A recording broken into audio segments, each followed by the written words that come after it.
Hello et bienvenue dans cette nouvelle vidéo. On a un tout nouveau micro, tout est bon, c'est magnifique. Aujourd'hui, si t'es tombé sur cette vidéo, c'est que sûrement t'as une addiction ou voilà, une mauvaise habitude qui t'empêche d'avancer au quotidien et qui te ronge un petit peu dans ton cerveau, qui te plaît pas, quelque chose que t'as envie de changer, que ce soit une habitude ou une addiction, ce genre de choses. Euh, je vais te présenter aujourd'hui comment moi j'ai fait et comment c'est prouvé par la science, comment on peut faire ça. Ok. Euh, pour t'expliquer un petit peu, bon, moi j'ai jamais été vraiment addict ou quoi, mais c'est vrai que comme tous les jeunes, bah, je passais pas mal de temps sur mon téléphone, que ce soit au lycée, voilà. J'avais énormément de mal à me concentrer, j'avais énormément de mal à passer à l'action, à faire des choses qui avaient vraiment du sens pour moi. Et en fait, j'avais un petit peu ce sentiment de me dire, mais je passe à côté de quelque chose. Je passe à côté du bonheur, je passe à côté d'un plaisir, d'une paix intérieure, ok. Pour des choses qui au final ne font pas avancer les choses. Parce que scroller, euh, fumer, boire, ça fait pas avancer les choses. J'ai jamais vraiment bu. Voilà, je pense que comme tous les jeunes, je buvais un petit peu en soirée. Voilà, j'ai jamais vraiment été vraiment addict à ça. J'ai jamais fumé non plus. Mais j'ai réussi, pas du jour au lendemain, mais parce que forcément il y a un petit délai, mais j'ai réussi à arrêter de boire complètement malgré la pression sociale. Et ça va être un petit peu le premier point, c'est la pression sociale. On vit dans un monde où la pression sociale par rapport à ça est énorme. C'est-à-dire que d'un point de vue de ton cerveau va se confronter à ça et va se dire, ok, tout le monde boit, tout le monde scrolle, il n'y a aucun problème. La phrase un petit peu bateau qu'on connaît tous, c'est on est la moyenne des 5 personnes qu'on fréquente le plus. Mais pourquoi? Personne ne t'explique pourquoi.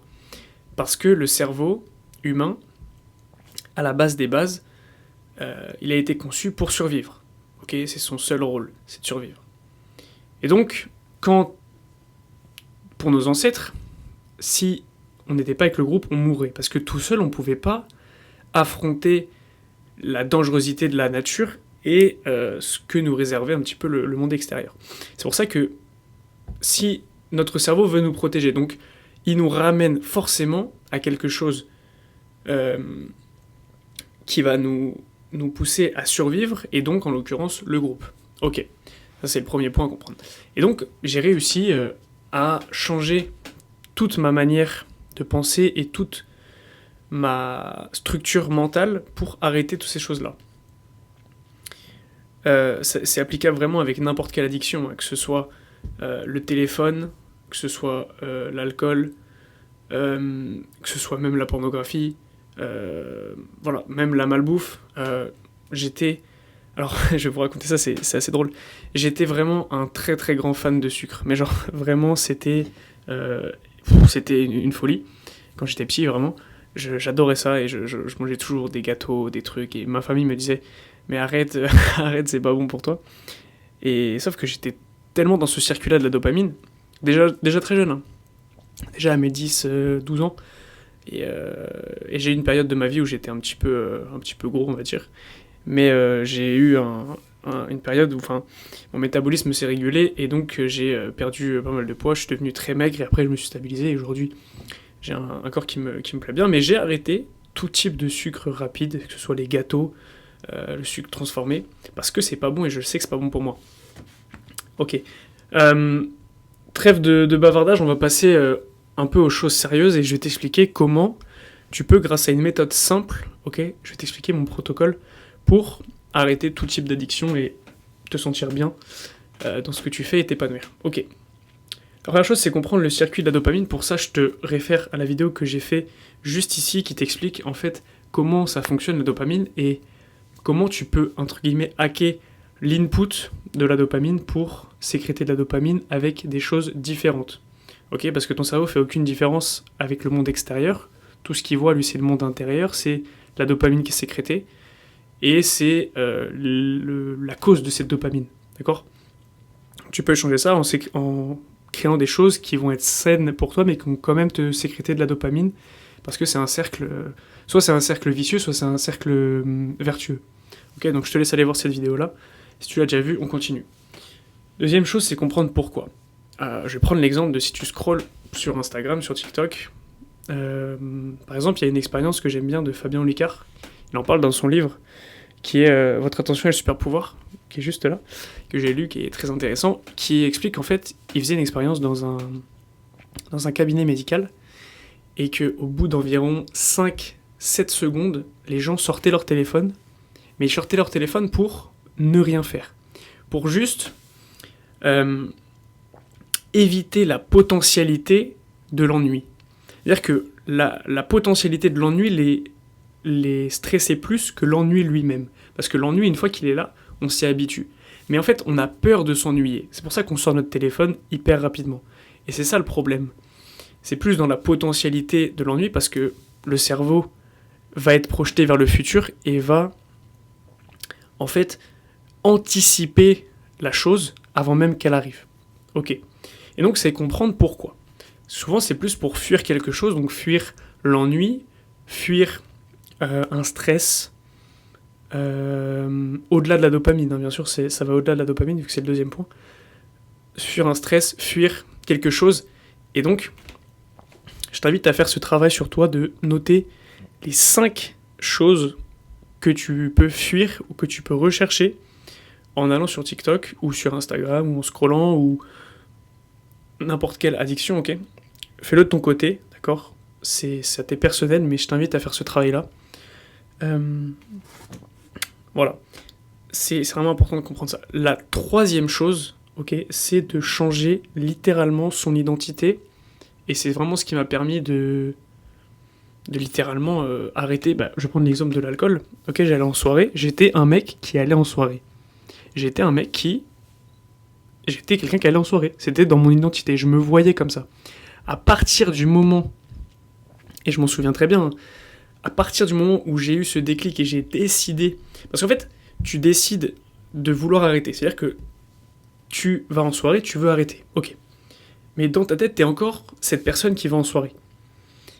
Et ton seul but, c'est « je suis une personne qui est en soirée qui veut arrêter ». Et ton cerveau, lui, c'est un petit peu la phrase qu'on connaît tous, c'est ne pense pas à un éléphant rose, tu vas quand même y penser. C'est classique, tu connais. Et en fait, le cerveau ne comprend pas la négation. Ce qui fait que si tu penses à arrêter quelque chose, lui, il pense quand même à la chose. Si tu dis, ok, j'arrête les soirées, que tu penses, et je le rappelle, notre cerveau fait aucune différence entre ce qui se passe dans notre tête et ce qui est réel, ok, everything is mental, ok, l'univers est mental, tout est mental dans la vie. Allez voir mon post sur Instagram que j'ai fait par rapport aux 5 lois qui m'ont permis de briser toutes mes croyances limitantes, ok, hyper intéressant, je t'invite à aller voir, mon Insta est juste ici. Et donc tu vas penser à ça. Alors que si tu changes complètement ton identité, que tu dis à partir du moment, je ne suis pas quelqu'un qui va en soirée. C'est-à-dire que t'es pas quelqu'un qui essaye d'arrêter, t'es quelqu'un qui n'y va plus.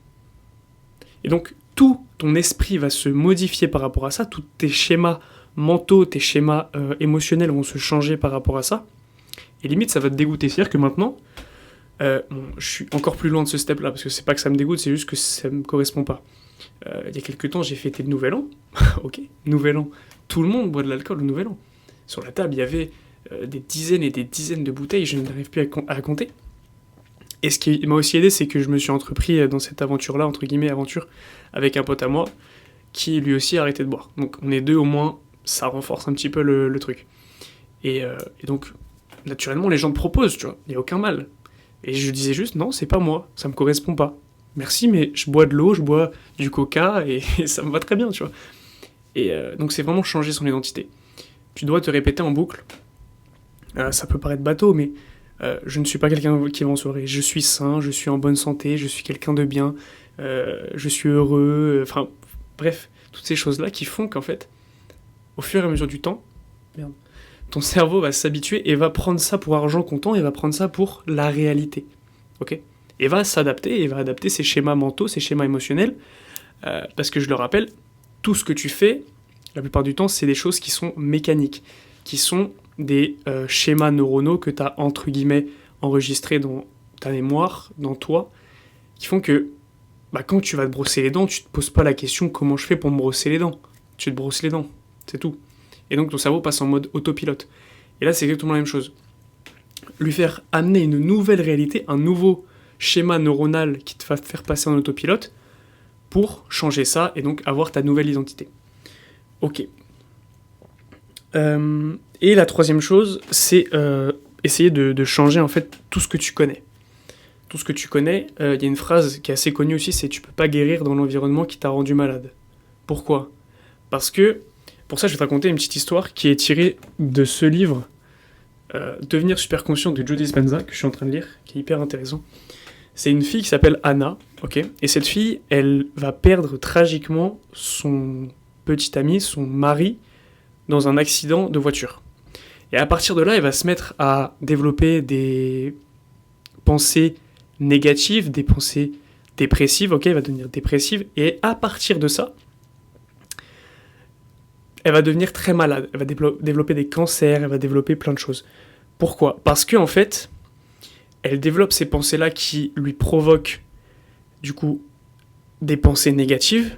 Ces pensées négatives-là vont lui provoquer des émotions. Ces émotions-là sont, du coup, des résultantes chimiques dans son cerveau qui vont elles-mêmes se transformer en des résultantes physiques, donc des maladies. Parce que ça va développer certains gènes, En fait, tout son corps va s'habituer à ces pensées-là. Et donc, vu que ses pensées s'habituent, son corps s'habitue, elle croit que c'est vrai, donc hop, ses pensées sont encore plus noires, elle vit constamment dans le passé, elle est toujours en train de se poser, mais pourquoi c'est arrivé ? Pourquoi il a fait ça ? Pourquoi il s'est suicidé ? Pourquoi il nous a laissés, nous, avec... Elle avait 2 enfants. Pourquoi nos 2 enfants se sont laissés comme ça ? Etc., etc. Et ça fait que elle est dans une boucle infernale de négativité. Ok ? Et donc, pour faire ça, elle va beaucoup méditer aussi. Et elle va complètement changer, en fait, d'identité. Et elle va commencer à reprendre espoir. Et elle va aussi changer d'environnement. Tu changes d'environnement, t'as plus les causes, donc t'as de nouvelles inputs. Je t'invite encore à aller voir la vidéo que j'ai fait par rapport à ça. T'as de nouveaux inputs qui vont changer tes outputs et tu vas avoir de nouvelles résultantes. Et donc par rapport à ça, tu vas changer... qu'est-ce que je pourrais te prendre comme exemple ? Voilà, tu manges de la merde, ok ? Ton environnement, c'est de manger de la merde. Donc c'est un input, tu manges des McDo, etc., etc. Et ta résultante, c'est d'être malade. Ok. Si tu changes la cause, tu changes la conséquence. Ok. Et donc, si tes causes sont produites par ton environnement, à savoir un environnement stressant, à savoir un environnement où tu te sens pas en paix, pas joyeux, etc. Même ça peut être des personnes aussi. Si tu changes ça, tes résultantes vont aussi changer. C'est logique. Ok ? Donc, tu peux changer tout ça. Ok, hyper intéressant. Voilà, j'espère que cette petite vidéo t'aura plu. Si tu veux aller un petit peu plus loin et que je t'explique en détail vraiment comment tu peux faire pour arrêter vraiment, que ce soit TikTok, les réseaux, le téléphone, et te mener vraiment à une vie qui te plaît, ok, à une liberté mentale, et pouvoir réaliser tous tes projets, être fier de toi au quotidien, sachant que tu es arrivé jusqu'ici, c'est que tu es quelqu'un qui va au bout des choses et qui a déjà réussi à regarder une vidéo de 14 minutes en entier, donc c'est déjà très très bien. Je t'offre gratuitement un appel pour faire le point sur ta situation et qu'on puisse définir ensemble les objectifs qu'on va mettre et trouver des solutions. Ok, je te laisse réserver ton appel directement dans la description, c'est 100% gratuit. Et en attendant, je te souhaite une très bonne journée, prends soin de toi et ciao.